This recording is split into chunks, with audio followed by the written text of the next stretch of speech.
Faster, better, and cheaper. 3 words at the heart of many investment theses. But lately, a new word has been slipping into that phrase. Christoph de Vusser, head of Bain & Company's EMEA private equity practice, says it all in one breath. It's faster and better and cheaper and greener.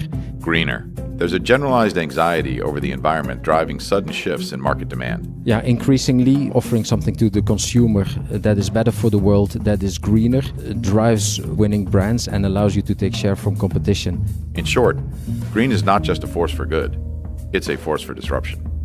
Today on the show, I talk with Christoph de Vusser about the disruptive power of green investing. I'm Hugh MacArthur, and this is Dry Powder. First of all, I think that the public opinion has changed a lot in terms of the importance of green in a much broader set of facets than what it was 20 years ago. You start to see some of the buyouts that are live now really putting a lot of attention to implementing green in their investment thesis and executing against that. So companies now are tapping into existing customer experiences and existing cost structure and just making them better. And at the same time, drive solutions that are better for the world. And it's these type of solutions that we see accelerating now across a whole series of deals. I remember back in the 1990s, a first wave of green and sustainable investing, and this encapsulated everything from businesses like The Body Shop or Ben & Jerry's ice cream, where harvesting sustainable blueberries from Maine are really important to the consumer. And it actually even extended to power and power deregulation, renewable power to come into your house. And it actually costs a lot more money to get sustainable blueberries into your ice cream cone than regular blueberries. And it actually costs a lot more money to generate power through wind or solar than it does to burn fossil fuels. And when we checked with customers about how much more they're willing to spend, unsurprisingly, nobody wants to pay $12 for an ice cream cone if that's what it costs. What's new this time around about sustainability and green and cost effectiveness all coming together in some of these investment opportunities that actually get you over the hump?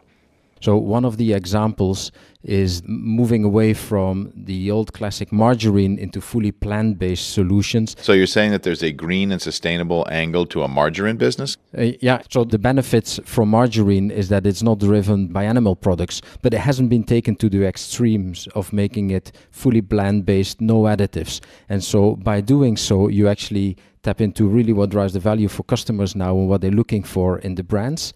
And at the same time, it gives the benefit to the environment.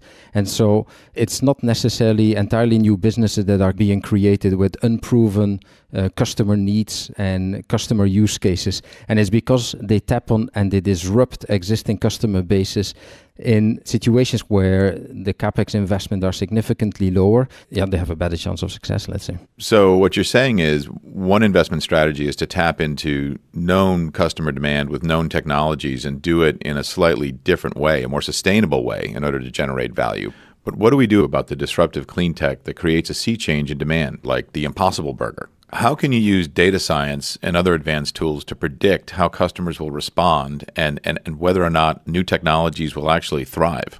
I think one of the big differences that you see now is there's such a wealth of data available that you can really predict well which of the insurgents brands are going to make it or not going to make it. And that was unthinkable of 20 years. It's also big differences at how venture capitalists predict which of the solutions are going to win or not going to win, because they can tap into a significant broader amount of data. So the better data availability both helps us to identify the disruptions that are out there and helps the venture capitalists to back with much more confidence those disruptors that will ultimately win, make the cash, etc. And that's why nowadays you can much better predict the type of disruptive technologies that will attack the legacy firms. So what you're saying is the availability of alternative data sets like payment data from Amazon or click-through data in other shopping experiences allows firms, venture capital firms and others to predict with a high degree of accuracy which products, which brands, which new things that are entering the marketplace are likely to be more successful and which are likely to be less successful. Is that right? That is right. And the interesting thing is it's not just the data on everything that's happening on the internet, but as much the technologies that allow now to know everything that's happening in every store around the US how quickly is this brand winning doors? How quickly is the velocity in each of these doors increasing? And you can almost know this now store by store, and based on those patterns you can actually predict which of the insurgent brands are going to win or not. And that drives a fundamental change on who you can back, which brands are going to disrupt the legacy consumer brands, and where do you put your money? And can you still back the legacy consumer brand, or do you back the disruptive brand? So if you're not tracking some of these disruptive green technologies that are both good for society and cost effective for consumers, the risk is not that you might earn less profit. The risk is that you might not earn any profit.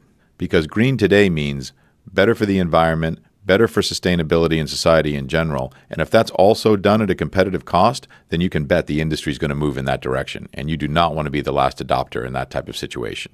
And that is a trend that we increasingly see as part of integrated due diligence, is how can you actually be, as a private equity with a portfolio companies, a force for good, and not just as a checklist on ticking it off, but how can you use it to drive real value, accelerate the growth for the companies, and at the same time do well for the environment.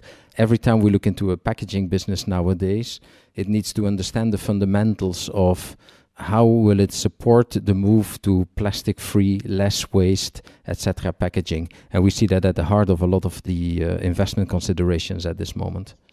Yes, it's been in the news, obviously, and everyone understands that plastic waste, particularly in the oceans, have become a massive problem. So either finding a plastic solution that's truly biodegradable or finding plastic substitutes has become much more important in packaging. Yeah.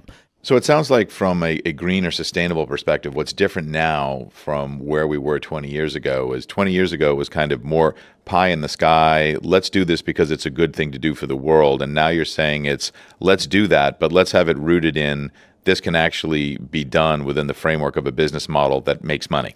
Yeah, increasingly we see that the trends of offering something to the consumer that is better for the world, that is greener, drives winning companies, winning brands, and allows you to take share from competition. And so at the same time, doing better for the world and winning with the companies that you've acquired. Sounds like a true win-win to me. Yeah, we want more of those for the world. If you don't want to miss future episodes of Dry Powder, subscribe today on Apple Podcasts, Spotify, or wherever you may listen. I'm Hugh MacArthur. Thank you for listening.